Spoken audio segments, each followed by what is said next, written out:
waiting for the kingdom come. His name I find, His name I find, His name I find the peace I seek. His name I find, His name I find, His name I find the joy I seek.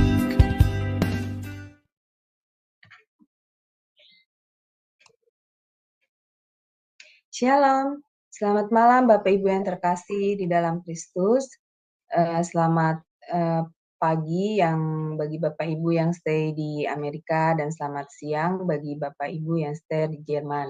Selamat bertemu kembali pada kelas pembelajaran firman di Sema Adonai pada hari Jumat 2 Februari 2024. Yang malam ini materinya mengenai teologia proper ya Bapak Ibu, dan temanya sama, yaitu part 2 cara Allah memperkenalkan diri. Dan yang menjadi narasumbernya seperti biasa adalah Pak Pendeta Daniel Palungan. Baik Bapak Ibu, sebelum kita memulai kelas pembelajaran kita, maka kita akan membukanya terlebih dulu dengan doa pembukaan yang akan dibawakan oleh Ibu Heni. Dipersilakan Ibu Heni. Ya, mari kita satukan hati dalam doa ya. Maha besar Engkau Bapa yang kami sembah di dalam nama Tuhan Yesus. Saat ini Bapa, kami mengucap syukur akan kebaikan Tuhan di dalam kehidupan kami. Kami sebagai anak-anak-Mu ya Bapa, rindu selalu akan kebenaran firman-Mu, dan kami mau belajar ya Bapa. Biarlah firman-Mu ini yang akan menjadi suplemen dalam kehidupan kami untuk menutrisi rohani kami ya Bapa, agar kami semakin bertumbuh kuat di dalam Engkau. Bapa, biarlah melalui Zoom Sema Adonai ini, kebenaran firman Tuhan disiarkan bagi siapapun yang mendengarkannya, dan biarlah jemaat kudus-Mu Engkau berkati ya Bapa, Engkau mampukan kami untuk bisa menangkap isi hati-Mu dan mengerti akan kebenaran firman Tuhan. Demikian juga untuk Bapak Daniel sebagai dosen kami malam hari ini, mampukan dia Bapa untuk memaparkan pelajaran ini ya Bapa, dan biarlah Bapa semua kemurahan-Mu terjadi bagi kami yang baik yang masuk ke Zoom maupun yang dengar siaran kami langsung. Biarlah Engkau memberkati mereka di dalam nama Tuhan Yesus. Dan Bapa, saat ini juga hamba berdoa kuasa-Mu, perlindungan-Mu, biarlah Engkau menyertai kami yang mengambil tugas, Ibu Aling, operator Tuhan, siapapun yang kami Bapa yang mengambil tugas hari ini Bapa, Engkau terus memberkati kami dan memampukan kami dan memberikan anugerah-Mu sehingga acara ini dapat berlangsung dengan baik. Terima kasih Bapa, di dalam nama Tuhan Yesus kami mengucap syukur. Haleluya. Amin. Ya, baik, terima kasih Bu Heni. Baik Bapak Ibu sekalian, sebelum kita masuk pada sesi pembelajaran kita, maka kita akan melihat terlebih dahulu profil dari narasumber kami.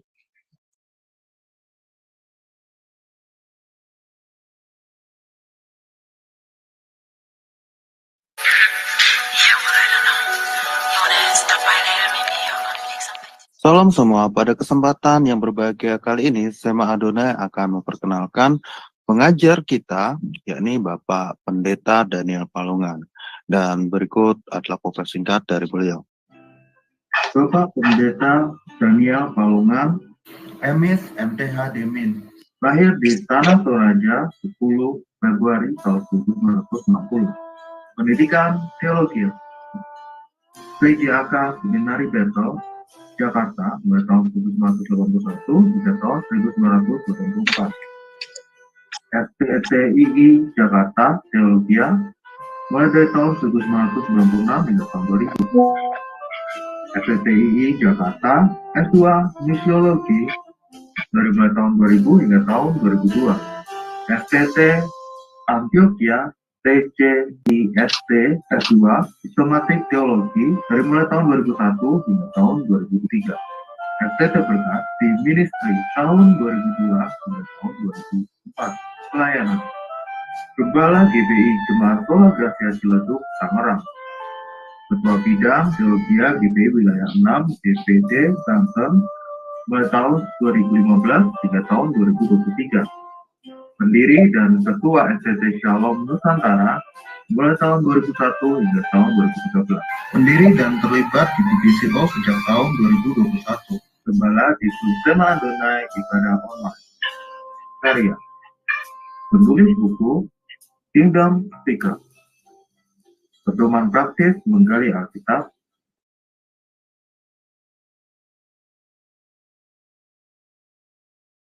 Ya baik Bapak Ibu, tadi sekilas adalah profil dari narasumber kami, Pak Pendeta Daniel Palungan.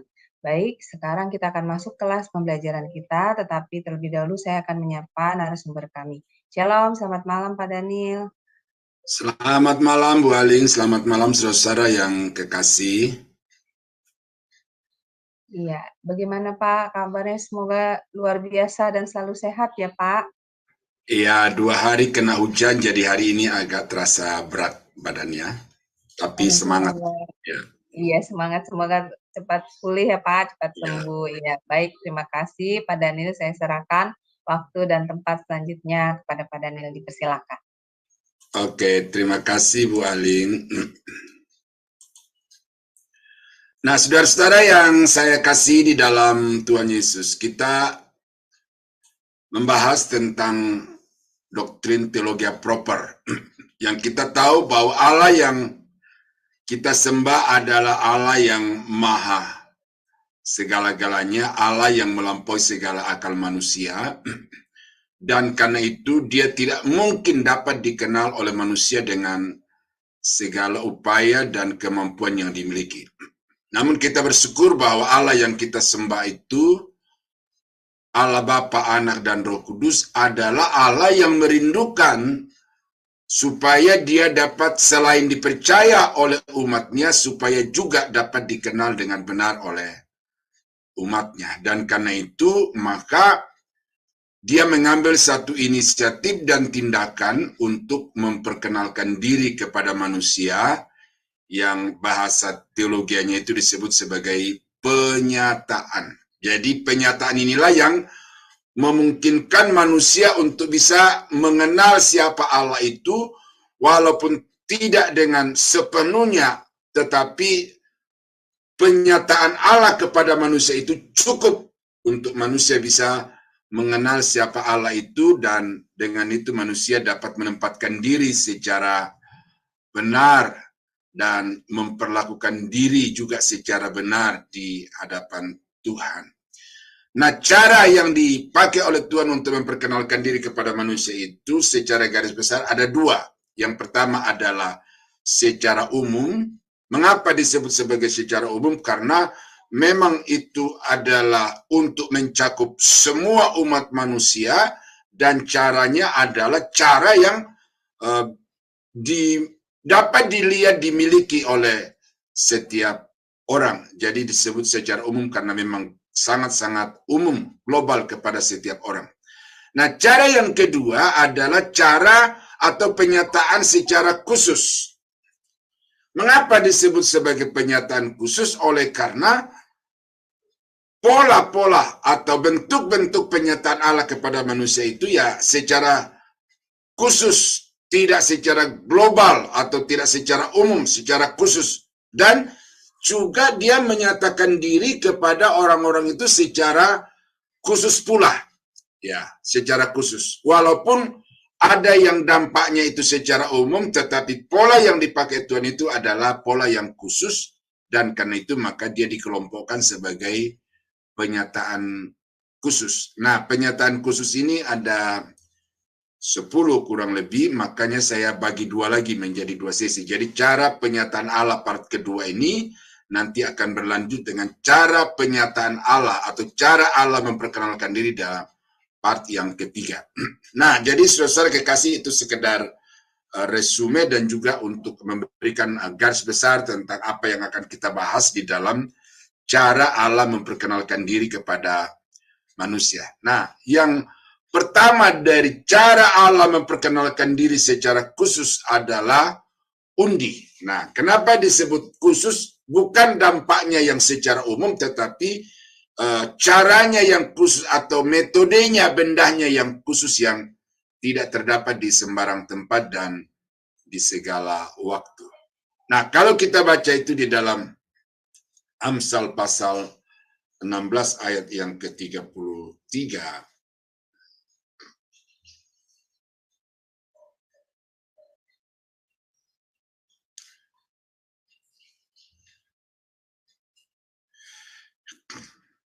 undi dibuang di pangkuan, tetapi setiap keputusannya berasal daripada Tuhan.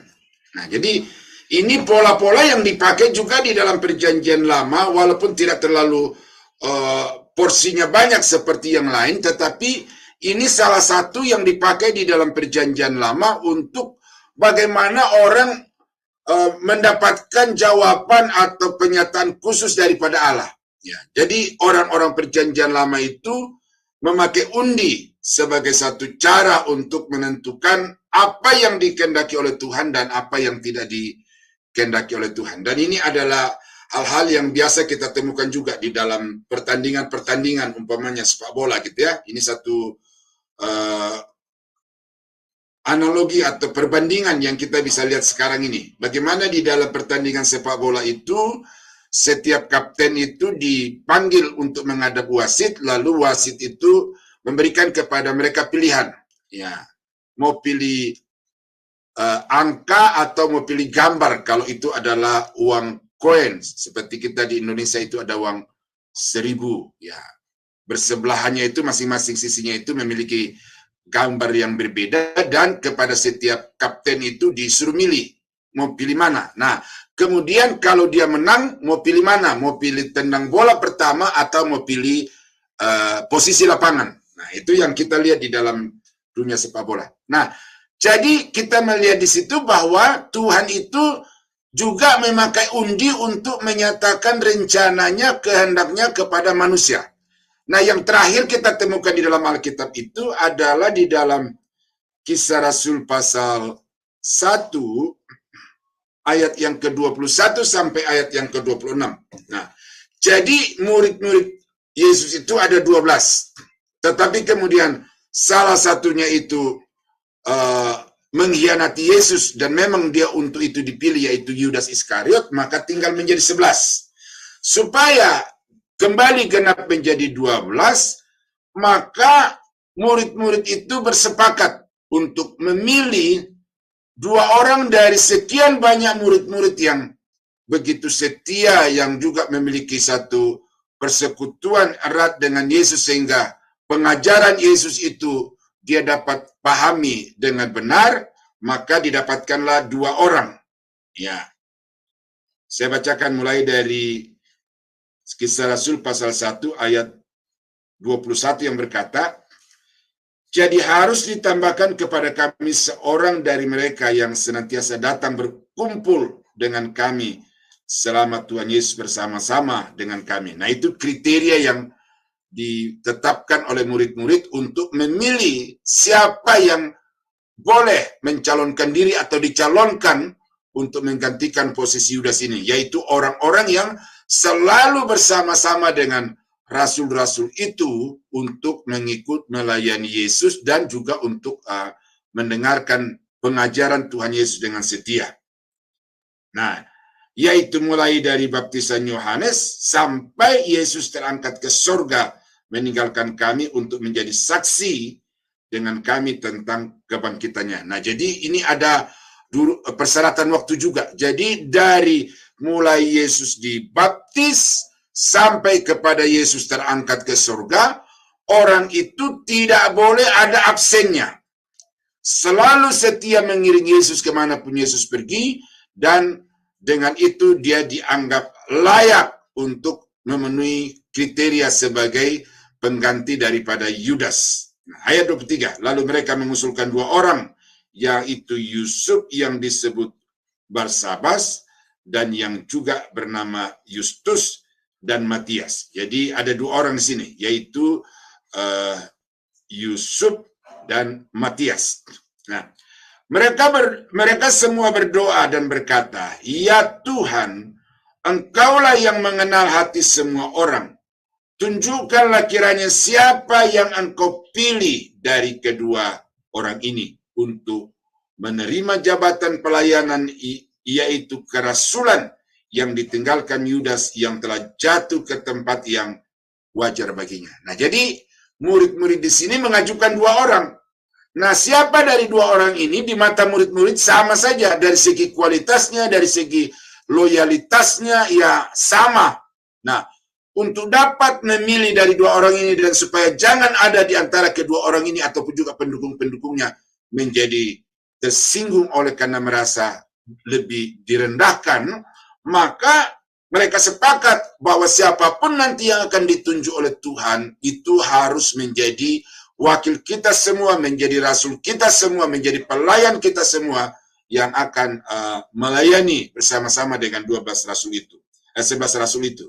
Lalu ayat yang ke-26, lalu mereka membuang undi bagi kedua orang itu, dan yang kena undi adalah Matias, dan dengan demikian ia ditambahkan kepada bilangan ke-11 rasul itu. Nah, jadi karena ini sudah menjadi satu pola dan sudah juga menjadi satu budaya dari bangsa Yahudi, dan terlebih di sini sudah menjadi satu kesepakatan bahwa siapapun yang ditunjuk oleh undi ini, maka orang itulah yang dikehendaki oleh Tuhan, dan kita sebagai anak-anak Tuhan, kita sebagai hamba-hamba Tuhan, kita akan menerima itu sebagai satu bukti kedaulatan dan kehendak Tuhan bagi kita. Nah, itu adalah cara, ya, salah satu cara yang dipakai oleh Tuhan untuk menyatakan kehendaknya dengan cara khusus, dengan hal-hal khusus untuk tujuan khusus, dan itu juga sekaligus merupakan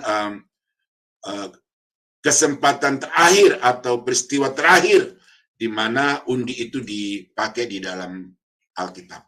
Nah, jadi itu makanya undi itu oleh semua ahli-ahli teologi dianggap sebagai satu bentuk penyataan khusus karena memang ada ayat dan ada contohnya di dalam Alkitab. Nah, cara yang kedua adalah Urim dan Tumim. Nah, apa Urim dan Tumim ini? Urim dan Tumim adalah dua lempengan batu yang diberi warna masing-masing sisi. Satu sisinya berwarna putih, sisi yang lain berwarna hitam. Ya. Lalu kedua batu itu senantiasa disimpan di dalam baju efod imam besar. Karena di imam besar itu punya baju yang khusus yang semuanya berwarna ungu, dan kemudian di dadanya itu ada 12 kotak warna khusus yang mewakili 12 suku dari bangsa Israel, dan ada satu kantong khusus yang digantung di situ juga, dan di dalam kantong itu terdapat dua batu ini yang namanya Urim dan Tumim. Dan setiap kali bangsa Israel menginginkan jawaban atau petunjuk dari Tuhan tentang sesuatu yang mereka sedang hadapi, maka imam besar diminta untuk melakukan atau minta petunjuk itu melalui kedua batu ini, lempengan batu ini. Nah, caranya itu adalah kalau kedua batu ini dilempar bersama-sama, maka kalau yang terbuka itu dua-duanya adalah warna putih, maka itu berarti Tuhan menghendaki apa yang sedang digumuli oleh bangsa Israel pada waktu itu untuk dilakukan. Kalau keduanya yang terbuka itu adalah sisi hitamnya, maka berarti Tuhan tidak menghendaki apa yang mereka usulkan kepada Tuhan itu untuk dilakukan. Kalau satu putih dan satu hitam, berarti itu tidak ada jawaban. Ya, itu saudara bisa baca di dalam beberapa ayat ini, ya. Tetapi yang saya baca itu beberapa ayat saja di sini. Ya. Di dalam 1 Samuel pasal 14 ayat yang ke-41, ternyata di situ bisa juga diajukan satu permintaan kepada Tuhan. Ya. Kalau engkau kehendaki ya Tuhan, maka bukalah Urim, dan kalau engkau tidak kehendaki, maka yang kau buka itu adalah Tumim, umpamanya begitu ya. Coba lengkapnya kita baca di dalam 1 Samuel pasal 14 ayat yang ke-41. Lalu berkatalah Saul, ya Tuhan Allah Israel, mengapa engkau tidak menjawab hambamu pada hari ini? Jika kesalahan itu ada padaku atau pada anakku Yonatan, ya Tuhan Allah Israel, tunjukkanlah kiranya Urim. Ya. Urim itu artinya terang, kalau Tumim itu artinya sempurna. Ini saya lupa tadi itu ya. Nah, jadi kalau aku, Saul, atau anakku Yonatan yang salah, maka ketika dua lempengan batu ini dilempar ke atas, jatuh ke bawah, dan kami yang bersalah, ya, maka bukalah Urim. Ya, seperti yang nampak ini, putihnya itu yang terbuka dari Urim, lalu Tumimnya itu hitamnya yang terbuka. Berarti kalau sesuai dengan ayat 41 yang kita baca ini, berarti yang bersalah itu adalah Saul dan Yonatan anaknya. Nah, selanjutnya, tetapi jika kesalahan itu ada pada umatmu Israel, tunjukkanlah Tumim. Artinya, yang terbuka sisi putihnya itu adalah Tumim, dan yang Urim itu yang tampak adalah sisi hitamnya. Jadi kebalikan dari gambar yang ada di gambar di layar saudara itu. Nah, tunjukkanlah Tumim. Lalu didapati Yonatan dan Saul, tetapi rakyat itu terluput. Artinya ketika dua lempengan batu itu terbuka, maka siapa yang bersalah? Apakah Saul dan anaknya atau bangsa Israel? Dan setelah batu itu dilempar, ternyata yang terbuka adalah Urim. Artinya di sini Saul dan Yonatan yang bersalah di hadapan Tuhan. Nah, jadi itu satu pola yang dipakai oleh bangsa Israel kalau ada hal-hal yang bagi mereka itu agak susah untuk memutuskan dan harus meminta petunjuk dari Tuhan, maka mereka mempergunakan Urim dan Tumim ini untuk dapat meminta jawaban dari Tuhan. Ya. Di dalam 1 Samuel 23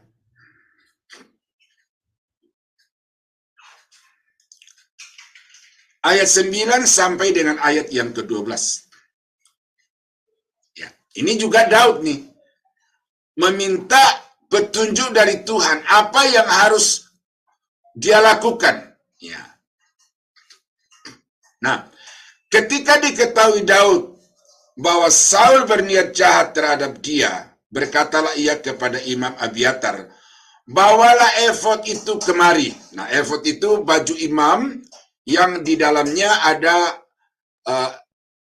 dua loh batu ini di kantong bagian atas dari bagian dada itu. Nah, bawalah baju efod itu kemari. Berkatalah Daud, Tuhan Allah Israel, hambamu ini telah mendengar kabar pasti bahwa Saul berikhtiar untuk datang ke Kehila, yang satu kota ya, dan memusnahkan kota ini oleh karena aku. Jadi kebencian Saul kepada Daud itu memuncak, sehingga bukan hanya Daud yang dicari oleh Saul, tetapi juga kota di mana dia ada itu akan dibakar habis. Nah, ayat yang ke-11. Akan diserahkan oleh warga-warga kota Kehila itu ke aku ke dalam tangannya, akan datang ke Saul seperti yang telah didengar oleh hambamu ini. Tuhan Allah Israel, beritahukanlah kiranya kepada hambamu ini. Jawab Tuhan, ia akan datang. Nah, jadi jawabannya itu adalah keduanya terbuka. Ya, jadi baik Urim maupun Tumim, keduanya terbuka sisi putihnya, sehingga apa yang ditanyakan oleh Daud itu terjawab bahwa iya, Saul akan datang ke kota ini. Kemudian bertanyalah Daud, ayat 12, akan diserahkan oleh warga-warga kota Kehila itu ke aku dengan orang-orangku ke dalam tangan Saul. Nah, ini sekali lagi, dilempar lagi batunya itu. Maka muncul lagi dua warna putih dari Urim dan Tumim itu terbuka. Firman Tuhan akan mereka serahkan. Nah, dengan itu maka Daud tahu apa yang harus dia lakukan. Ayat yang ke-13. Lalu bersiaplah Daud dan orang-orangnya, kira-kira 600 orang banyaknya. Mereka keluar dari Kehila dan pergi ke mana saja mereka dapat pergi. Apabila kepada Saul diberitahukan bahwa Daud telah meluputkan diri dari Kehila, maka tidak jadilah ia maju berperang. Nah, jadi kita melihat di situ ada satu contoh yang sangat konkret dari dalam Alkitab bagaimana penggunaan Urim dan Tumim itu dipakai untuk menanyakan apa yang Tuhan kehendaki, apa yang Tuhan mau lakukan untuk satu kota atau satu orang. Dan itu senantiasa dipakai seperti itu oleh orang-orang Israel. Nah, ada dua ayat lagi ya, di dalam 1 Samuel ayat yang ke-28, ayat yang ke-6, ya.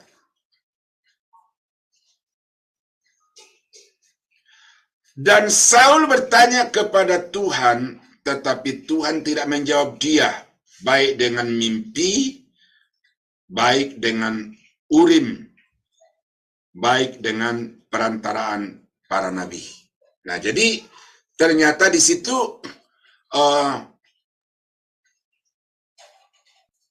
Saul ya meminta petunjuk dari Tuhan, tetapi Tuhan tidak memberi jawaban apa-apa. Dan salah satu yang dipakai oleh Saul untuk menanyakan kehendak Tuhan di sini adalah Urim. Tetapi Urim itu juga tidak memberikan satu jawaban. Nah, jadi penggunaannya di sini adalah bahwa Urim dan Tumim itu memang dipakai oleh Tuhan untuk menjawab setiap pertanyaan-pertanyaan dari umatnya. Nah, kemudian di dalam 1 Samuel pasal 30 di sini, kita melihat bagaimana Daud sekali lagi ketika dia menghadapi satu masalah, ya, karena ketika dia pergi berperang bersama-sama dengan orang Filistin, dia pulang ke kampungnya yang bernama Siklak itu, ternyata Siklak itu sudah dibakar habis oleh tentara-tentara musuh, dan kemudian semua anak-anak, semua orang tua dan istri-istri mereka itu dijadikan sebagai tawanan, dan harta benda mereka itu dijarah, termasuk binatang-binatang atau hewan-hewan peliharaan mereka. Nah, saat itu dikatakan di dalam ayat ini, Daud menjadi sangat sedih hatinya, lalu dia semakin terjepit oleh karena dikatakan juga tentara-tentaranya itu sudah begitu marah juga. Lalu mereka mau melontari Daud itu dengan batu. Ya. Ayat yang ke-6. Dan Daud sangat terjepit karena rakyat mengatakan hendak melempari dia dengan batu. Seluruh rakyat itu telah pedih hati masing-masing karena anaknya laki-laki dan perempuan. Tetapi Daud menguatkan kepercayaannya kepada Tuhan Allahnya. Nah, jadi kita melihat di sini bahwa semua rakyat Israel itu, kaum laki-lakinya itu sudah menjadi begitu pedih hatinya, menjadi marah kepada Daud, dan karena itu mereka mau membunuh Daud dengan melontari Daud itu dengan batu, ya. Tetapi Daud menguatkan kepercayaannya kepada Tuhan. Nah, apa yang selanjutnya Daud lakukan di dalam ayat yang ke-7? Lalu Daud memberi perintah kepada Imam Abiatar bin Ahimelek, bawalah efod itu kepadaku. Nah, efod itu baju imam besar. Maka Abiatar membawa efod itu kepada Daud. Kemudian bertanyalah Daud kepada Tuhan, katanya, haruskah aku mengejar gerombolan itu? Akan dapatkah mereka kususul? Dan ia berfirman kepadanya, kejarlah, sebab sesungguhnya engkau akan dapat menyusul mereka dan melepaskan para tawanan itu. Nah, jadi ketika undi itu dibuang, Urim dan Tumim itu dibuang, maka jawabannya adalah muncul sisi yang putih. Dan itu berarti bahwa Tuhan menghendaki Daud itu mengejar semua musuh-musuhnya itu, dan mereka, Daud dan tentara-tentaranya itu pasti akan mengalahkan mereka dan pasti akan membebaskan semua tawanan-tawanan dari keluarga bangsa Israel itu, dan kemudian semua harta benda mereka akan didapatkan kembali. Nah, jadi itu penggunaan dari Urim dan Tumim itu. Dan kemudian pada zaman Esra, pada zaman Nehemia itu juga tetap dipakai, tetapi itu dalam aturan-aturan, keputusan-keputusan pemerintah, ya. Itu nanti saudara baca di situ. Nah, itu cara yang kedua yang secara khusus dipakai oleh Allah untuk menyatakan apa yang dikehendaki oleh Tuhan untuk dilakukan oleh bangsa Israel sesuai dengan apa yang ditanyakan oleh bangsa itu kepada Tuhan. Ya. Nah, yang berikut cara yang dipakai oleh Tuhan untuk menyatakan diri secara khusus kepada bangsa Israel adalah mimpi. Ya. Ini ada beberapa contoh di sini, ya. Yang pertama itu adalah Yusuf anak Yakub itu. Kalau saudara baca di dalam Kejadian pasal 37 ayat yang ke-5 sampai 7 di situ, bagaimana Yusuf melihat 12 bintang dan bulan serta matahari. Lalu salah satu dari 12 bintang itu bercahaya lebih terang, melampaui terang daripada 11 bintang yang lainnya. Mimpi yang berikut adalah itu jalai gandum, ya, berkas jalai gandum yang dimiliki oleh Yusuf itu berdiri tegak, lalu semua berkas jalai gandum yang saudara-saudaranya bahkan juga orang tuanya itu datang menyembah, sujud kepada berkas milik si Yusuf itu. Dan ini setelah dijelaskan seterusnya, itu ternyata merupakan penyataan Tuhan kepada Yusuf bahwa ini akan terjadi kemudian, bagaimana engkau akan menjadi pemimpin bagi 11 saudara-saudaramu yang lain, dan juga akan menjadi penyelamat bagi kedua orang tuamu. Nah, itu nyata kalau saudara baca di dalam Kejadian pasal 37 seterusnya itu sampai pasal 50, itu bagaimana apa yang dimimpikan oleh Yusuf itu betul-betul menjadi kenyataan, bahwa Yusuf menjadi pembesar di Mesir, menjadi orang kedua di Mesir, dan dengan itu maka semua saudara-saudaranya itu datang untuk meminta makan, meminta kehidupan kepada Yusuf, dan pada akhirnya semua keluarga besar Yakub itu diboyong ke Mesir atas permintaan Yusuf, dan di sana mereka dipelihara oleh Yusuf selama dia hidup. Nah, jadi saudara, itu mimpi itu bagaimana Tuhan memperlihatkan kepada Yusuf suatu rute perjalanan kehidupannya sebagai anak dari Yakub, tetapi kemudian akan dipakai oleh Tuhan untuk memberkati keluarga Yakub itu dan semua keturunannya yang ada sampai pada zaman itu. Nah, di dalam Yoel pasal 2 ayat 28 sampai 32, kita melihat di situ bagaimana Nabi Yoel itu melihat satu peristiwa yang terjadi di masa yang akan datang dari masa Yoel.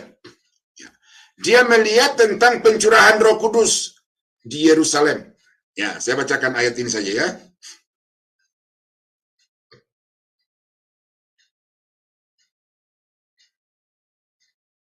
Ya. Kemudian daripada itu akan terjadi bahwa aku akan mencurahkan rohku ke atas semua manusia. maka anak-anakmu laki-laki dan perempuan akan bernubuat, dan orang-orangmu yang tua akan mendapat mimpi, teruna-terunamu akan mendapat penglihatan-penglihatan. Juga ke atas hamba-hambamu laki-laki dan perempuan akan kucurahkan rohku pada hari-hari itu. Nah, jadi di sini bagaimana Yoel menubuatkan tentang pencurahan Roh Kudus itu dan apa yang terjadi, yaitu bahwa akan ada mimpi-mimpi. Tuhan akan memakai orang-orang tertentu untuk mengalami dan melihat kuasa Tuhan melalui mimpi-mimpi. Ya. Dan yang kedua yang dinubuatkan oleh Nabi Yoel di sini tentang akhir zaman itu, ya, tetapi tidak lagi di situ disebutkan tentang mimpi-mimpi, namun dikatakan bahwa mimpi-mimpi itu akan juga terjadi lagi pada hari-hari yang terakhir di mana menjelang kedatangan Tuhan itu.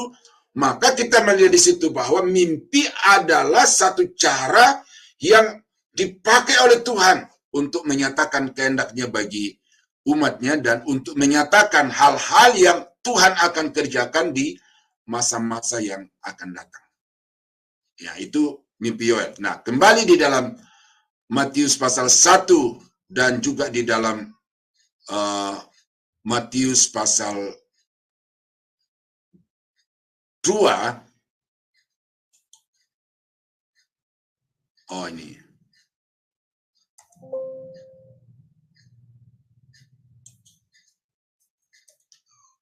Ya. Matius pasal 1 ayat 20 dan 21 itu berbicara tentang Yusuf yang sedang galau. Ya, galau oleh karena secara hukum, secara adat dia sudah bertunangan resmi dengan Maria dan tinggal menunggu saat dimana kapan bapaknya itu merestui untuk pergi menjemput Maria itu untuk dijadikan sebagai istri yang sah. Tetapi belum mereka hidup sebagai suami istri itu dikatakan bahwa Maria itu sudah hamil. Nah, pada waktu itu Yusuf sebagai seorang laki-laki yang normal yang punya perasaan, maka dikatakan bahwa dia hendak menceraikan Maria itu dengan diam-diam. Ya, ini manusiawi, Yusuf berpikir seperti itu. Ya, tetapi sementara Yusuf berpikir seperti itu, dikatakan Tuhan datang kepadanya dalam mimpi dan berkata, Yusuf, janganlah engkau takut untuk mengambil Maria sebagai istrimu, sebab anak yang di dalam kandungannya itu adalah dari Roh Kudus. Dan dengan mimpi yang dialami oleh Yusuf itu, dia tidak ragu untuk mengambil Maria sebagai istrinya, sekalipun dia sedang dalam keadaan berbadan dua. Nah, jadi mimpi dipakai oleh Tuhan untuk menyatakan sesuatu yang dia kehendaki kepada Yusuf secara khusus. Nah, di dalam pasal 2, ya, di dalam pasal 2, kita juga membaca di situ bagaimana Tuhan memakai mimpi itu untuk menyatakan kepada Yusuf hal-hal yang harus dia lakukan untuk menghindari niat jahat dari Herodes. Ya, saya bacakan saja.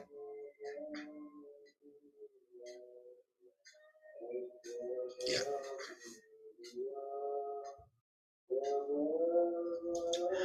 Matius pasal 2 ayat yang ke-13.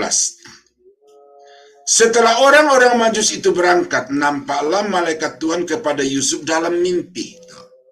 Jadi nampak malaikat Tuhan kepada Yusuf dalam mimpi. Jadi melalui mimpi Tuhan berbicara kepada Yusuf.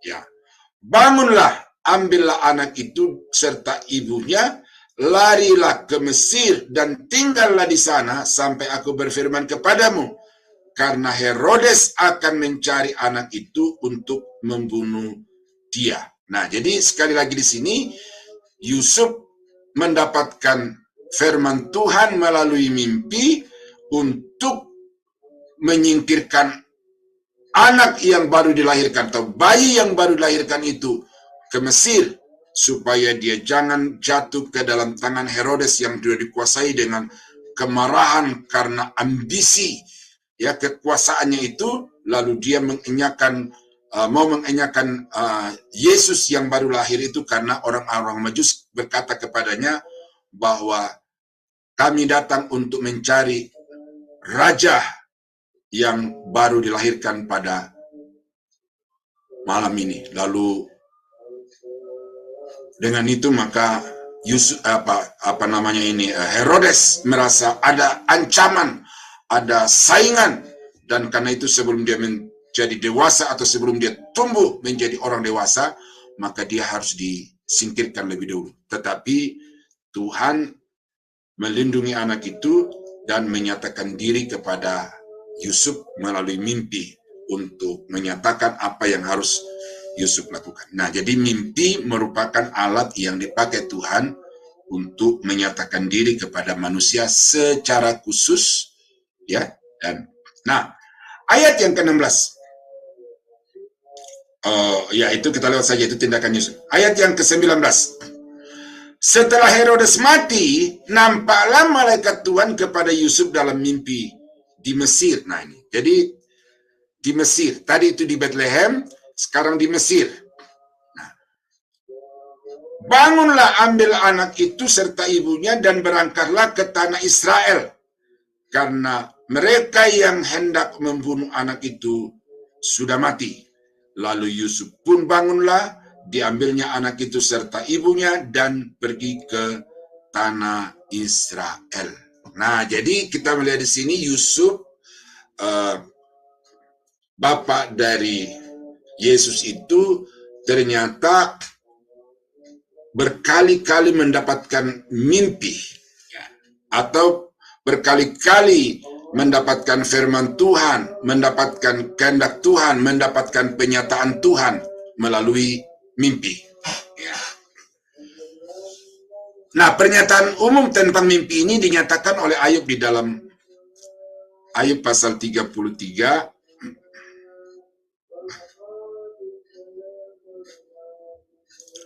ayat 14 sampai ayat yang ke-15. Karena Allah berfirman dengan 1-2 cara, tetapi orang tidak memperhatikannya. Nah, ini dalam 1-2 cara di ayat 14. Nah, salah satunya ada dalam mimpi, dalam penglihatan waktu malam, bila orang nyenyak tidur, bila terbaring di atas tempat tidurnya. Nah, jadi kita melihat di sini bahwa memang Tuhan memakai itu sejak zaman Perjanjian Lama sampai di era Perjanjian Baru. Dan kalau kita melihat sekarang ini, saudara, ada banyak orang yang kemudian menjadi percaya kepada Yesus bukan karena dia diinjili oleh seorang pendeta atau oleh seorang anak Tuhan, ya, tetapi mereka itu kemudian serta-merta menyerahkan diri kepada Tuhan, menerima Yesus sebagai Tuhan dan Juru Selamat itu oleh karena mimpi yang mereka alami atau yang dipakai Tuhan untuk menyatakan diri kepada orang-orang itu. Nah, saudara buka di TikTok, dan ini saya percaya saudara bahwa sampai sekarang ini itu Tuhan masih bisa mempergunakan cara itu atau jalur mimpi itu untuk menyatakan diri secara khusus kepada orang-orang khusus untuk maksud-maksud yang khusus. Nah, saya juga nonton YouTube itu bahwa ketika Israel berperang melawan Hamas, itu ternyata Tuhan mengunjungi sekelompok kaum pria dari bangsa Palestina yang mendukung Hamas itu, dan dikatakan di dalam TikTok itu bahwa kemudian serta-merta orang itu membuka hati dan menerima Yesus sebagai Tuhan dan Juru Selamat. Ya, jadi ada banyak yang kita lihat orang-orang Bugis. Sudah tahu orang Bugis itu adalah orang-orang yang begitu kuat keagamaannya di Sulawesi Selatan. Tetapi ternyata di TikTok itu, dan sudah bertemu beberapa di pelayanan langsung itu, bagaimana mereka sekarang menjadi orang Kristen dan menjadi pelayan Tuhan dari suku Bugis. Nah, apa yang membuat beberapa dari orang-orang ini kemudian menjadi percaya dan pelayan Yesus adalah salah satunya melalui mimpi. Jadi saudara-saudara kekasih dalam Tuhan, ini menjadi satu harapan kita di masa kini, ya, bahwa memang ada banyak daerah-daerah di Indonesia yang sukar untuk diterobos dengan program-program misi.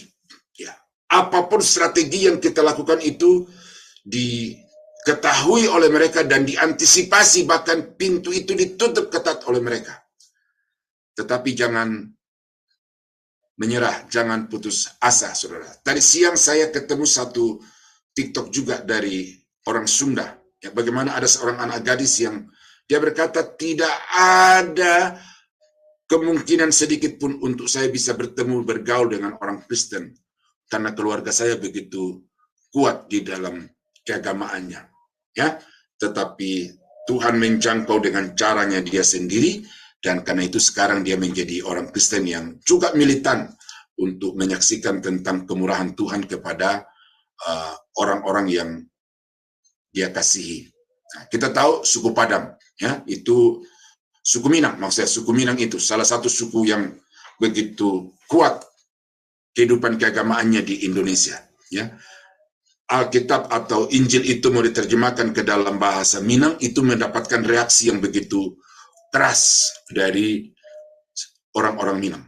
Tetapi saudara-saudara, kita melihat juga sekarang bahwa sudah ada begitu banyak orang-orang Minang yang bertobat terima Yesus. Bukan karena penginjilan, tetapi karena Tuhan menjangkau sendiri, dengan caranya sendiri, dengan kuasanya sendiri, dengan waktunya sendiri, dan salah satu yang kita dengar kesaksian dari mereka itu adalah melalui mimpi.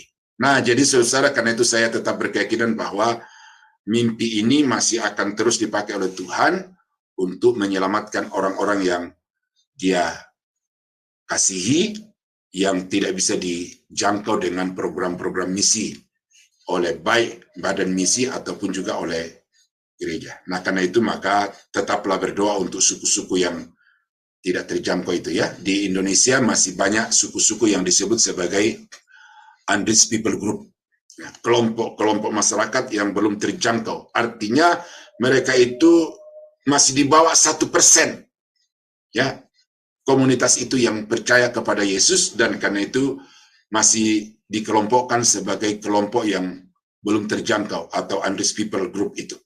Nah, jadi berdoa terus dan biar Tuhan terus beroperasi juga dengan caranya melalui mimpi-mimpi.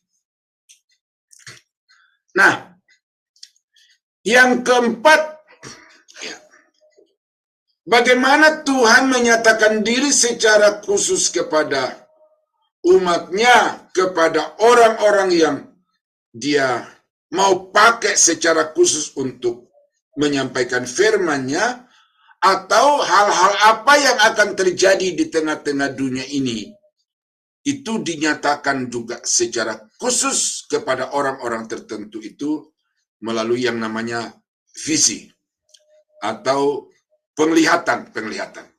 Ya, jadi ini saya sampaikan berdasarkan data-data Alkitab, bukan berdasarkan pengalaman-pengalaman, cerita-cerita dari orang-orang yang katanya punya karunia penglihatan, bisa melihat ini, bisa melihat itu. Ya, itu saya tidak sampaikan itu. Tetapi yang saya mau sampaikan di sini adalah fakta-fakta Alkitab, bahwa memang penglihatan itu atau visi itu adalah satu pola, satu cara yang dipakai Tuhan untuk menyatakan sesuatu yang dia kehendaki kepada umatnya melalui orang-orang yang dia pilih secara khusus. Nah, contoh yang sudah umum kita dengar itu adalah mengenai Yesaya yang melihat Tuhan di dalam penglihatan, ya.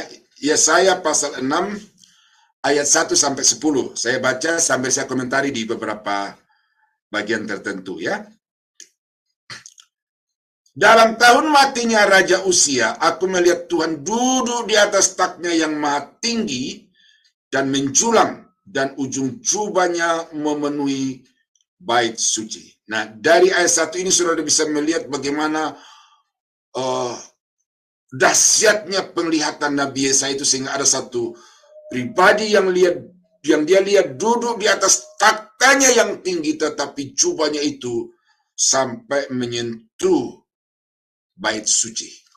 Jadi dahsyat luar biasa. Kemudian para serafim berdiri di sebelah atasnya masing-masing, mempunyai 6 sayap. 2 sayap dipakai untuk menutupi muka mereka, 2 sayap dipakai untuk menutupi kaki mereka, dan 2 sayap dipakai untuk melayang-layang. Dan mereka berseru seorang kepada yang lain, katanya, Kudus, kudus, kuduslah Tuhan semesta alam, seluruh bumi penuh kemuliaan. Nah, kata kudus, kudus, kuduslah Tuhan itu 3 kali. Dan ini para penafsir Alkitab menyatakan bahwa apa yang dilihat oleh Yesaya pada waktu itu bukan pribadi yang tunggal, tetapi ada 3 pribadi yang menyatakan diri secara bersama-sama. Nah, ada yang mengatakan ini bukan menyatakan 3 pribadi, tetapi ini menyatakan ini hanya merupakan majas repetisi. Ya, jadi pengulangan, ya, untuk menekankan. Tetapi nanti saya akan perlihatkan satu ayat bahwa ada sesuatu yang kurang pas dari terjemahan kita ini. Saya baca dulu ayat 4. Maka bergoyanglah alas ambang pintu disebabkan suara orang yang berseru itu, dan rumah itu pun penuh dengan asap. Ya, asap di sini adalah kemuliaan Tuhan, ya, nyata dengan asap itu. Lalu kataku, celakalah aku binasa, sebab aku ini seorang yang najis bibir, dan aku tinggal di tengah-tengah bangsa yang najis bibir. Namun mataku telah melihat Sang Raja, mataku telah melihat Sang Raja, yakni Tuhan semesta alam. Nah, siapa yang digelari Raja di dalam Perjanjian Lama itu adalah pribadi kedua. Kalau yang pertama itu adalah Tuhan atau Yahweh atau Allah di dalam huruf besar semua, tulisan huruf besar semua. Tetapi kalau yang digelari Raja itu, yaitu adalah pribadi yang kedua. Yesaya pasal 9 ayat yang ke-5 dan 6. Sebab seorang anak telah lahir untuk kita, namanya disebut itu Raja yang kekal, Bapa yang perkasa, dan seterusnya. Jadi itu adalah pribadi yang kedua. Nah, tetapi seorang dari pada serafim itu terbang mendapatkan aku. Di tangannya ada bara yang diambilnya dengan sepit dari atas mezbah. Ia menyentuhkannya kepada mulutku serta berkata, lihat, ini telah menyentuh bibirmu, maka kesalahanmu telah dihapuskan dan dosamu telah diampuni.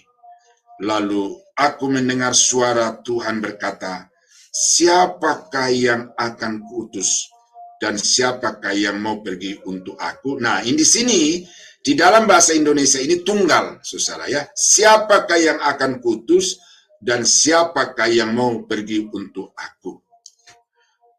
Ternyata kalau kita baca bahasa aslinya, tetapi itu tidak usah sampai di sini, sudah di dalam bahasa Inggrisnya saja. Di dalam King James Version itu bukan dipakai untuk aku. Ya. Also I heard the voice of the Lord saying, whom shall I send? Memang I-nya di situ tunggal, ya.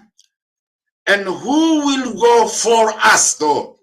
Dan siapa yang akan pergi untuk kami? Jadi kata kudus, kudus, kudus itu diulangi 3 kali. Berarti di sini Tuhan juga sedang menyatakan kepada Yesaya atau memperlihatkan kepada Yesaya bahwa Tuhan yang disembah oleh Israel itu adalah Tuhan yang jamak. Dan karena disebutkan kudus-kudus itu 3 kali, dan itu berarti 3 pribadi.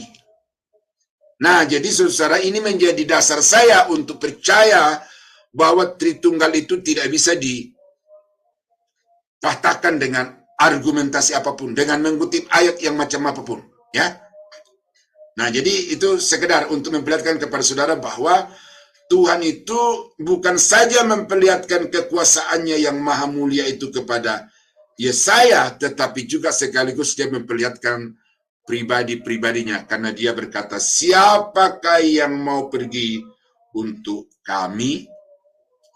Maka sautku, ini aku, utuslah aku. Kemudian firman-Nya, pergilah dan katakanlah kepada bangsa ini, dengarlah sungguh-sungguh tetapi mengerti jangan, lihatlah sungguh-sungguh tetapi menangkap jangan, dan seterusnya. Nah, jadi yang saya mau tekankan di sini bukan isi dari nas ini, tetapi yang saya mau tekankan di sini adalah bahwa Tuhan itu memperlihatkan atau menyatakan diri kepada orang-orang tertentu secara khusus untuk menyatakan apa yang hendak diketahui dan apa yang hendak dilakukan oleh orang itu adalah salah satunya melalui visi, ya, penglihatan, dan itu nyata di dalam kehidupan Nabi Yesaya.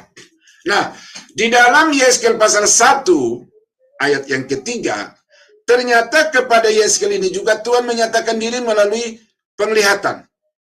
Tetapi yang sangat kuat yang saya mau sampaikan adalah di dalam pasal yang ke-37 dari kitab Yeskel ini.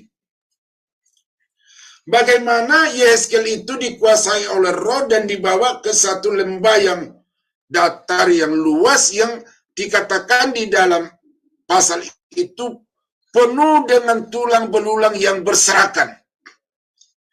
Jadi Nabi Yeskel itu diizinkan Tuhan untuk melihat pemandangan yang mengerikan itu, tetapi juga sekaligus menakjubkan karena tulang-tulang yang berserakan begitu banyaknya itu.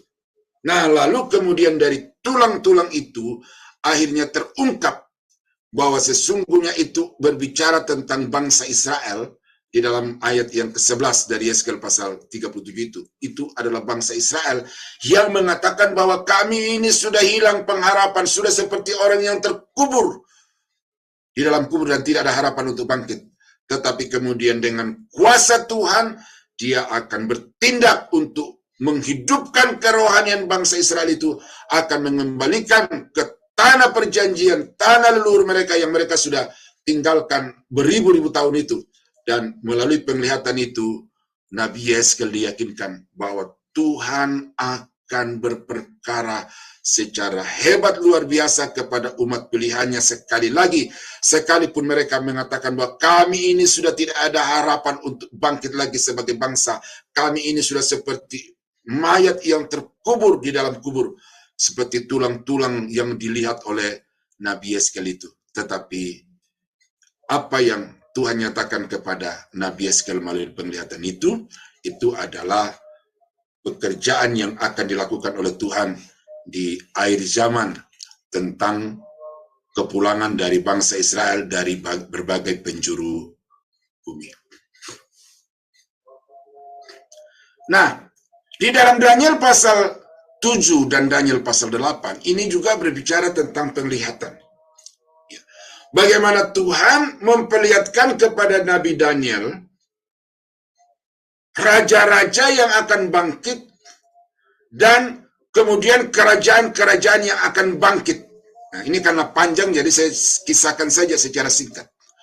Bahwa Daniel yang pada waktu itu ada di kerajaan Media dan Persia, bahwa Media dan Persia ini akan hancur, akan terpecah-pecah oleh karena ada 4 kekuatan yang akan bangkit. Tetapi kemudian akan muncul satu penguasa. Dan kemudian di dalam Daniel pasal 8 itu ada kambing dan domba di situ, ya, yang akan muncul juga sebagai satu kekuatan kerajaan yang akan menghancurkan atau mengalahkan kerajaan yang lama atau sisa-sisa dari kerajaan Persia itu, dan kerajaan itu adalah kerajaan Yunani, dan sesudah kerajaan Yunani akan bangkit kerajaan Romawi. Nah, jadi saudara-saudara, kalau kita melihat perjalanan sejarah di atas muka bumi ini, itu bukan sesuatu yang bagi Daniel baru, ya. Tetapi bagi Daniel itu adalah sesuatu yang memang harus terjadi begitu, oleh karena kepada Daniel Tuhan telah menyingkapkannya lebih dahulu melalui visi penglihatan itu. Nah, karena penglihatan itu pasti dan apa yang dinyatakan Tuhan itu pasti, maka ditulislah oleh Daniel itu di dalam kitab Daniel pasal 7 dan pasal 8 yang kita baca sampai hari ini sebagai satu pembuktian kebenaran firman Allah bahwa apa yang dia katakan itu pasti terjadi. Dan karena itu kita melihat lagi ke depan bahwa apa yang dilihat oleh Daniel itu juga pasti akan terjadi, karena Tuhan yang menyatakan diri kepada Daniel dalam sebuah mimpi adalah Tuhan yang maha kuasa, Tuhan yang maha suci, Tuhan yang setia kepada janjinya, dan karena itu tidak ada satu kekuatan yang dapat menghambat semua rancangan Tuhan bagi perjalanan bangsa-bangsa di atas muka bumi ini. Nah, jadi saudara-saudara, ini penglihatan, ya. Saya yakin ini dan saya percaya ini sebagai satu kebenaran mutlak karena telah direkam di dalam Alkitab. Kalau ada orang-orang sekarang yang mengklaim diri bahwa dia melihat satu penglihatan dari Tuhan, itu bisa saja. Tetapi kalau itu berbicara tentang orang lain dan bukan hanya dengan yang melihat penglihatan itu, maka itu harus diklarifikasi, baik dari Alkitab maupun juga oleh orang-orang lain yang mengalami penglihatan yang sama. Tetapi kalau penglihatan itu untuk diri orang itu, ya berarti itu caranya Tuhan untuk menyatakan diri kepada orang itu melalui visi. Dan dengan visi itu, orang itu mengakui tentang kuasa dan kebesaran Tuhan.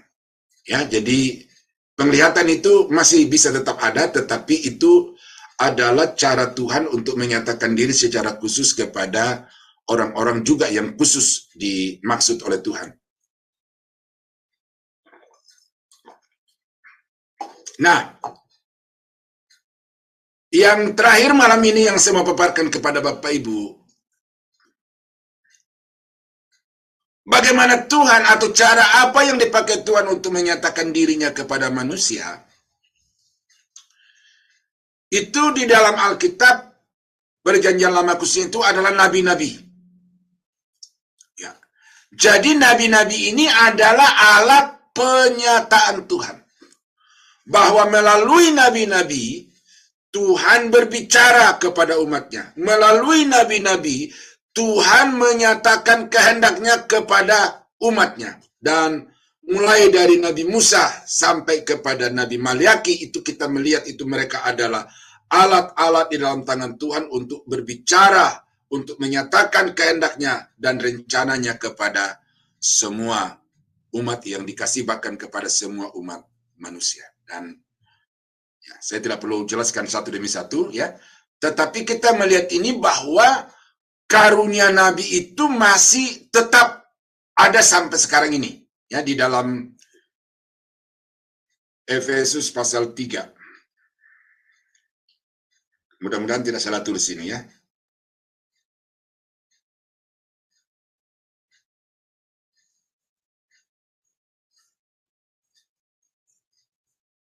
Oh ya, atau saya baca mulai dari ayat 4.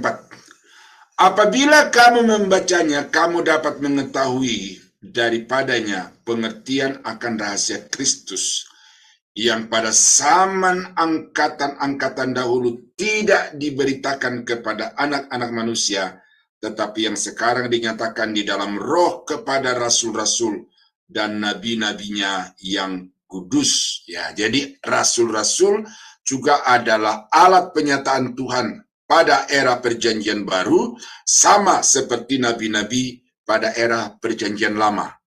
Nah, jadi hamba-hamba Tuhan itu adalah alat penyataan Tuhan. Dan di dalam Efesus pasal 4 ayat yang ke-11,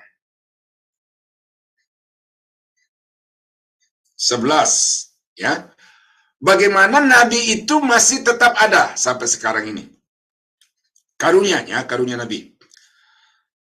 Dan ialah yang memberikan baik kepada rasul maupun kepada nabi-nabi, baik pemberita-pemberita Injil maupun gembala-gembala dan pengajar-pengajar, untuk memperlengkapi orang-orang kudus bagi pekerjaan pelayanan, bagi pembangunan tubuh Kristus, sampai kita semua telah mencapai kesatuan iman dan pengetahuan yang benar tentang anak Allah, kedewasaan penuh, dan tingkat pertumbuhan yang sesuai dengan kepenuhan Kristus. Sehingga kita bukan lagi anak-anak yang diombang-ambingkan oleh rupa-rupa angin pengajaran, oleh permainan palsu manusia dalam kelicikan mereka yang menyesatkan, tetapi dengan teguh berpegang kepada kebenaran, di dalam kasih kita bertumbuh di dalam segala hal kepada Dia, Kristus yang adalah kepala. Nah, jadi kita melihat di sini bahwa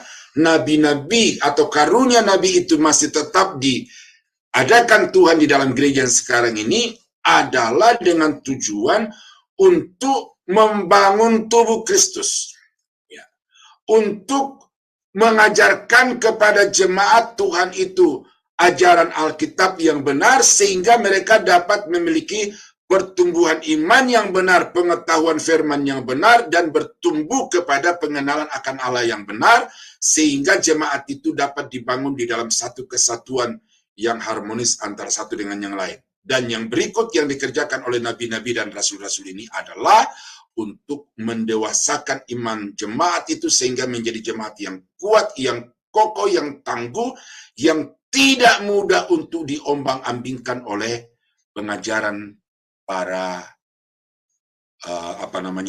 rasul-rasul palsu, nabi-nabi palsu. Ya, nah jadi saya lupa di mana kelas mana itu yang ada penanya di dalam kelas yang bertanya, tolong Pak kasih tahu kepada kami ayat yang mengatakan bahwa Bapa yang menyerahkan mereka kepadaku itu lebih besar daripadaku. Nah, itu saja mereka sudah bingung.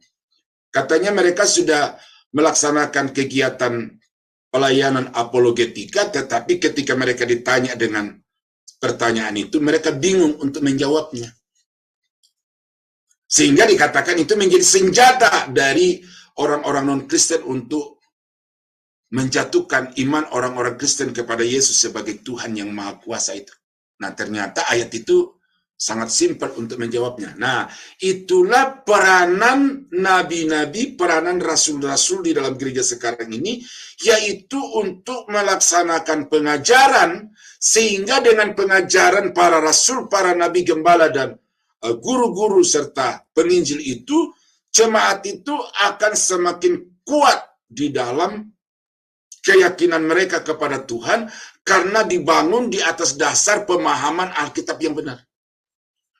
Nah, itu sebabnya maka gereja harus kuat dengan pengajaran. Itu sebabnya gereja harus ada nabi, harus ada rasul, harus ada gembala, guru, dan penginjil. Kalau gereja itu hanya menekankan kepada penginjil, hanya menekankan kepada gembala, tidak ada guru, tidak ada nabi, tidak ada rasul, ya maka ya kita akan melihat gereja itu akan bertumbuh dengan timpang, dan gereja itu akan mudah untuk dirobohkan, walaupun hanya dengan angin yang tidak terlalu besar.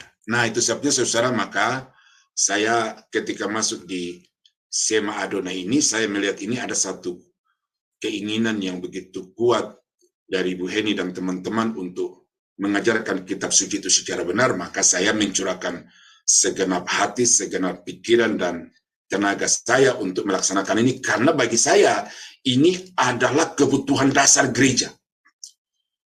Kalau gereja hanya menekankan tentang misi penginjilan, kebaktian, kebangunan rohani, mujizat kesembuhan ilahi, itu rasul-rasul, gembala-gembala, dan penginjil-penginjil. Tetapi fungsi guru, fungsi nabi tidak berjalan, dan itu gereja akan mengalami kebingungan-kebingungan di waktu-waktu tertentu, pada fase-fase tertentu. Maka itu sebabnya rasul, penginjil, gembala itu harus dilengkapi dengan nabi dan para guru-guru.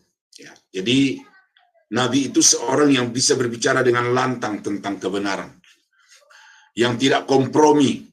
Ya, pokoknya saya nyatakan ini sebagai satu kebenaran, you mau percaya syukur, tidak percaya ya urusan you dengan Tuhan.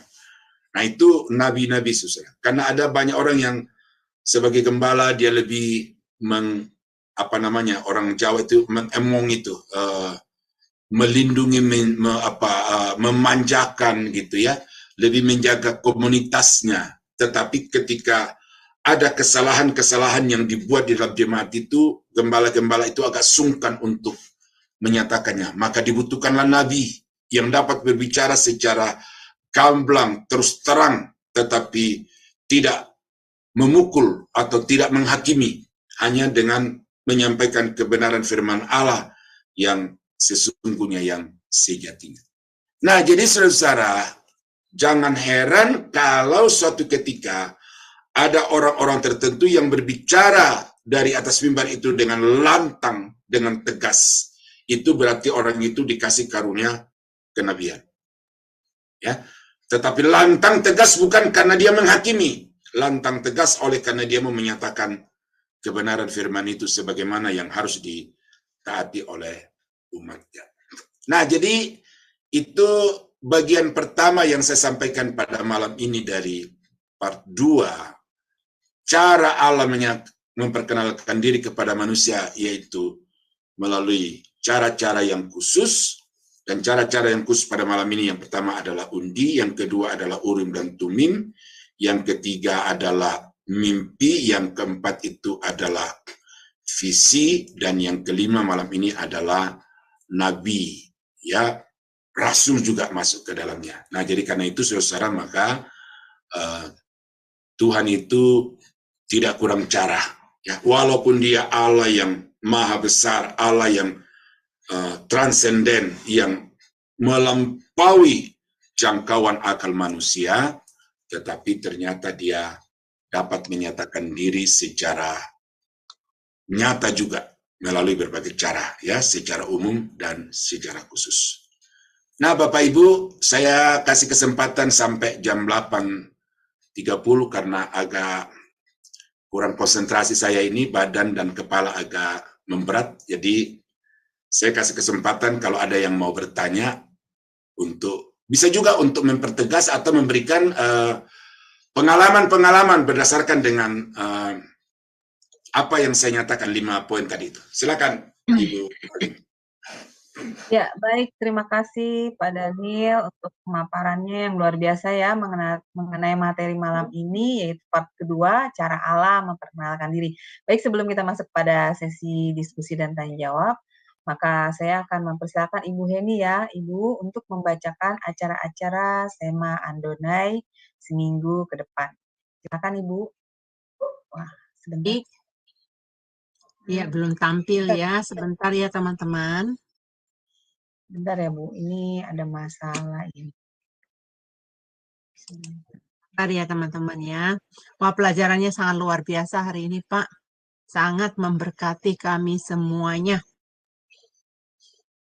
Iya. Ya, udah tampil belum? Wah, ini bermasalah dengan laptop saya nih Bu, sebentar. Oke, nggak apa-apa. Langsung Ya. tanya jawab dulu, lagi diperbaiki ya. Ya, silakan. Ya, baik Bapak Ibu, kita akan masuk pada sesi tanya jawab dan diskusi ya. Bagi Bapak Ibu yang ingin bertanya, present terlebih dahulu ya, untuk agar operator kami bisa membuka mute Bapak Ibu sekalian ya. Ya, silakan Bapak Ibu. Ya. Persilakan. Jadi Pak Daniel mengenai materi malam ini ya Pak, saya menangkap satu pemahaman bahwa di zaman dulu berarti manusia-manusia waktu zaman bangsa Israel ya, mereka itu bisa berbicara ya Pak Daniel dengan Tuhan dengan cara seperti tadi ya, melalui undi, lalu melalui benda urim dan tumin, melalui mimpi, visi, dan para nabi yang berbicara melalui mereka.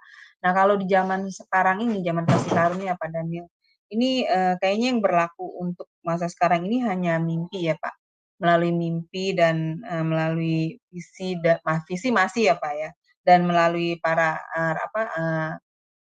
karunia kenabian ya. Dan apakah ada Pak di zaman sekarang ini yang masih berlaku caranya seperti melalui undi, urim, dan tumin seperti itu Pak Daniel? Ya silakan Pak.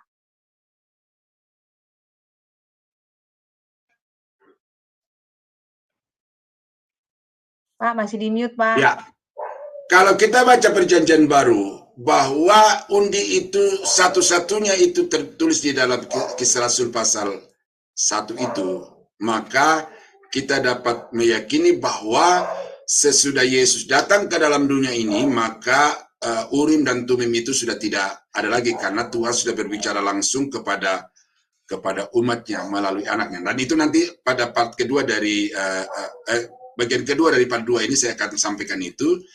Dan saya percaya bahwa sudah tidak dipakai lagi itu Urim dan Tumim dan juga undi, oleh karena sudah ada yang lebih tegas lagi dari itu, yaitu Alkitab, firman Allah itu, dan juga melalui Yesus. Nah, tetapi kalau mimpi, visi, dan nabi-nabi itu, ya itu masih dipakai Tuhan, tetapi tidak secara umum, ya ini secara khusus kepada orang-orang tertentu secara khusus.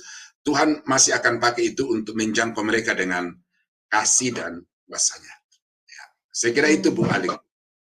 Nah, Pak Daniel, bagaimana kalau kita misalnya ingin seperti zaman dulu ya, Pak, berkomunikasi dengan Allah, orang-orang kita dulu bisa berkomunikasi dengan Allah seperti apa yang dilakukan bangsa Israel dulu, yaitu mereka bisa mengetahui kehendak Allah itu lewat undi gitu jawabannya. Untuk sekarang ini kita bagaimana, Pak, untuk bisa seperti itu? Iya, ya itulah makanya nanti di part 2 itu dari bagian kedua dari part 2 ini, Alkitab itu. Jadi karena Alkitab itu firman Allah yang lengkap, yang sempurna, maka kita sekarang ini adalah sesuatu yang merendahkan Alkitab kalau kita masih mau minta Tuhan berbicara secara langsung kepada kita. Nah, jadi karena itu saya sekarang ini meyakini bahwa Alkitab itu adalah cara yang dipakai oleh Tuhan itu secara lengkap untuk menyatakan kehendak-Nya kepada manusia. Jadi kalau mau bertanya, ya, apakah saya boleh menikah atau tidak, apakah anak saya boleh menikah atau tidak, maka itu tidak perlu lagi pakai Urim dan Tumim atau undi, tetapi sekarang itu dengan membaca Alkitab kita bisa mengetahui apa yang Tuhan kehendaki bagi kita. Ya, jadi ini bagi saya itu sekarang ini. Karena memang sekarang ini ada orang yang, ya tetapi saya ragu, seperti Pendeta Pariaji itu, terus terang ya, saya bicara ini karena dia sudah meninggal ya. Pendeta Pariaji itu bagi saya itu ya asumsi, ya, bahwa dia pergi ke surga lalu Tuhan berbicara kepadanya. Nah, kalau orang-orang seperti itu berarti bagi dia Alkitab itu tidak terlalu penting. Tidak harus pakai Alkitab karena dia bisa berkomunikasi dengan Tuhan. Tetapi bagi saya itu adalah sesuatu yang tidak Alkitabiah, dan karena itu saya tidak wajib untuk mempercayai apa yang dikatakan oleh Pariaji ya melalui YouTube-nya, melalui buletinnya dan lain sebagainya, karena bagi saya apa yang Alkitab katakan itu jauh lebih akurat dibandingkan dengan apa yang dikatakan oleh pendeta itu. Ya, demikian yang pendeta-pendeta karismatik yang Tuhan bicara sama saya, ya, Tuhan berkata kepada saya, itu mungkin secara pribadi. Kalau untuk dia secara pribadi, saya tidak gugat. Tetapi kalau dia mau jadikan apa yang dia rasakan itu untuk orang lain, nah itu saya gugat itu. Karena sesuatu yang bersifat personal itu tidak boleh dijadikan sebagai sesuatu yang umum, yang general.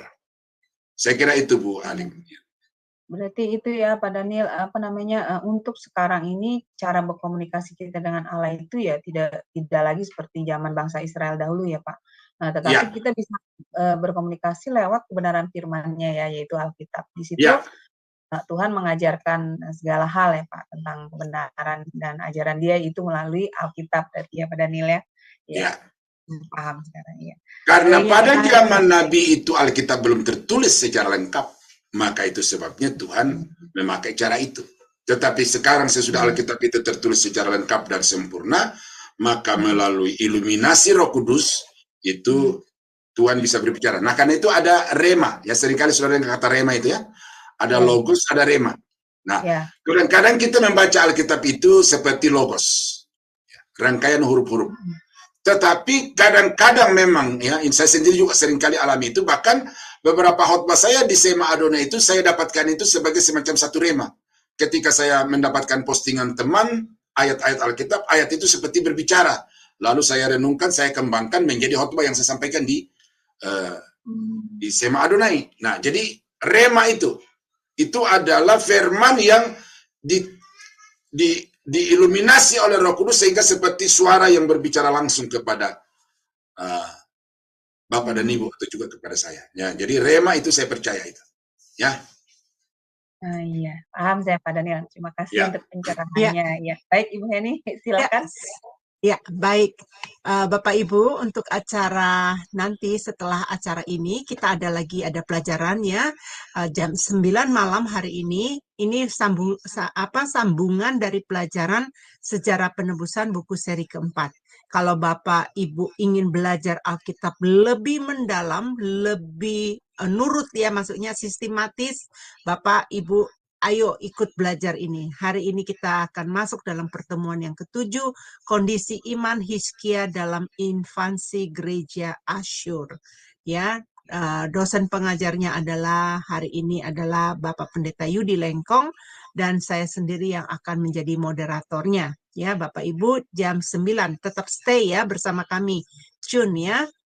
Kemudian untuk acara berikutnya besok ini mengenai pelajaran karakter manajemen. Bapak Ibu, di Amerika ini saya ada belajar mengenai power karakter yang biayanya cukup mahal ya waktu itu, dan itu sangat memberkati saya. Nah, Ibu Mia Wijaya ini adalah salah satu tim dari sekolah power karakter yang saya ikutin. Nah, dia akan memberikan tema besok adalah karakter manajemen. Bapak Ibu, ayo belajar. Biasanya kalau ikut belajar karakter manajemen ini bayar untuk masuk ke Zoom itu, untuk hanya mengikuti pelajaran karakter manajer ini mahal dan bayarnya mahal banget ya. Nah, Bapak Ibu ayo besok bergabung bersama kami jam 19 WIB ya. Itu moderatornya adalah saya sendiri. Kemudian untuk jam 9 malam ya, itu Evangelis Titus Sanusa akan memaparkan pengajaran benarkah Yesus lahir 25 Desember. Nah, kita mau tahu besok ya dari penjelasan dari Evangelis Titus Sanusa, dan moderatornya adalah Ibu Aling besok jam 9 malam hari Sabtu. Jadi bermalam minggu kita belajar firman ya Bapak Ibu ya. Oke. Nah, hari Minggu kami ada ibadah online yang dilayani oleh Pastor Laulu Pausen. Hari Minggu, ini saya salah Bapak Ibu, saya harus perbaiki. Ini mestinya jam 19 WIB. Saya salah ya, jadi nanti saya perbaiki jam 19 WIB. Nah, liturgis itunya, moderatornya adalah saya. Ibadah online ini temanya adalah The Soul. Ya, kita mau dengar ya, beribadah bersama-sama dengan kami ya Bapak Ibu ya. Kemudian sebulan satu kali ada pertemuan KTB. Nah, pertemuan KTB ini adalah ibu-ibu dari Jerman ya. Jadi Ibu Alida sebagai dosen kami itu, Ibu Alida ini benar-benar luar biasa, ibu yang kayak Alkitab berjalan di otaknya dia itu ya, kalau saya bilang gitu. Nah, dia itu memang sudah belajar banyak mengenai firman Tuhan, jadi dia pakar banget untuk menjelaskan mengenai pelajaran ini.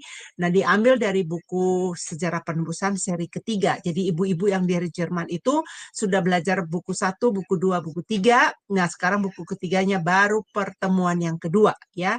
Ini struktur silsilah Yesus Kristus. Bapak Ibu ayo catat ya teman-teman yang di live streaming, ikut ya besok ya di channel kesayangan Anda ya.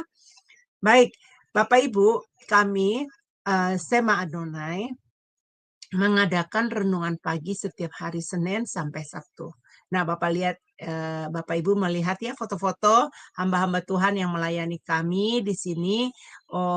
Banyak yang berkomentar ya Bapak Ibu, sangat memberkati. Ayo Bapak Ibu, sebelum kita mengambil aktivitas panjang hari, ayo ikut renungan pagi bersama kami. Dijamin pasti diberkati ya. Karena apa? Sudah banyak yang menyampaikan, waduh semenjak saya ikut renungan pagi sama Adonai, saya lebih mudeng, lebih iling, katanya gitu dalam bahasa Jawa ya. Mereka lebih mengerti dan ada hubungan relationship dibangun bersama Tuhan.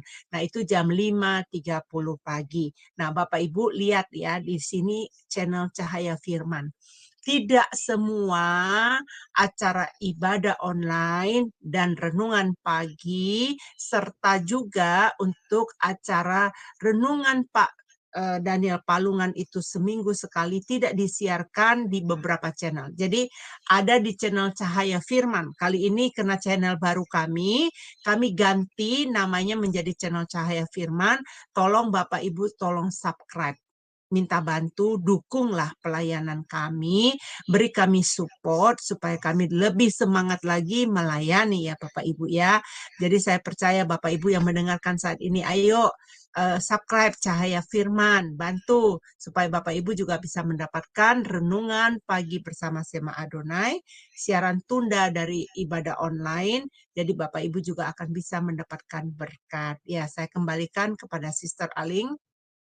Ya, baik. Terima kasih Ibu Heni untuk pembacaan acara-acara channelnya. Ya, sepertinya kita akan akhiri saja ya kelasnya karena Pak Daniel sedang tidak enak badan juga. Waktunya sudah hampir 1,5 jam. Jadi baik Pak Daniel, terima kasih untuk pelayanannya. Bapak bisa tutup materi kelas pembelajaran kita dengan closing statement-nya, lalu pimpin doa berkat bagi kami semua. Silakan Pak Daniel.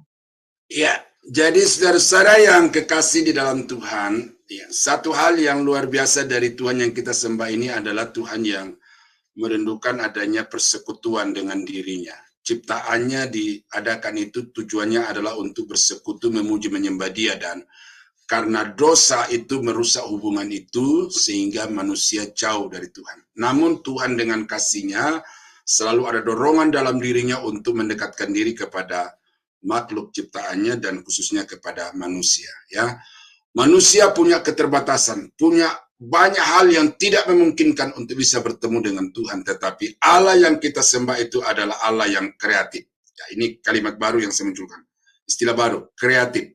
Dia punya 1001 macam cara untuk menyatakan diri kepada setiap orang, dan karena itu kita harus bersyukur bahwa walaupun kita terbatas di dalam menjangkau orang-orang yang kita terbeban untuk menginjili mereka, tetapi percayalah bahwa Tuhan yang Bapak Ibu sembah dan layani itu Tuhan yang sangat kreatif, dan semua cara-caranya itu tidak dapat dihalangi oleh siapapun dan apapun. Jadi karena itu tetap berserah, tetap percaya, dan tetap setia untuk melayani Tuhan. Mari kita tunduk kepala, kita berdoa.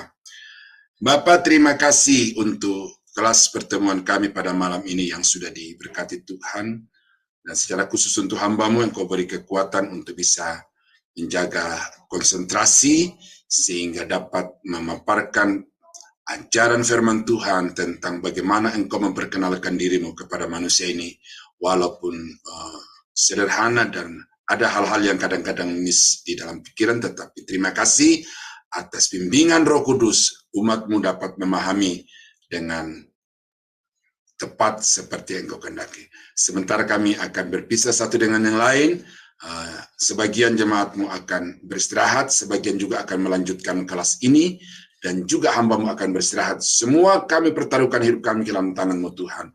Engkau kuatkan sertai kami dan berikan kami kekuatan kesehatan yang sempurna, supaya dengan itu juga kami semakin bergairah di dalam melayani Engkau.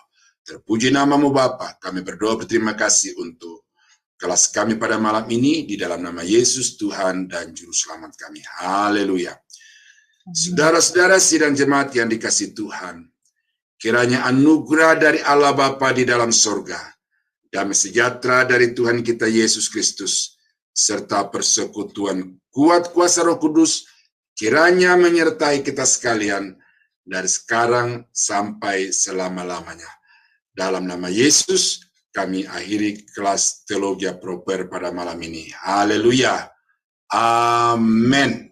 Amin. Ya, baik. Terima kasih Pak Daniel untuk pelayanannya yang luar biasa bagi kami semua. Semoga Pak Daniel pelayanan diberkati Tuhan lebih dan lebih lagi, menjadi berkat bagi banyak orang, dan semoga segera sembuh ya Pak. Iya, segera pulih kesehatannya. Iya. Baik Bapak Ibu sekalian, setelah kelas ini masih ada kelas lanjutan ya, yaitu kelas sejarah penebusan. Jadi dimulai pukul 21.00 waktu Indonesia Barat. Jadi tetap stay bersama kami untuk belajar di kelas selanjutnya di Sema Adonai. Baik, terima kasih Bapak Ibu. Selamat beristirahat, Tuhan berkati. Shalom, shalom, shalom.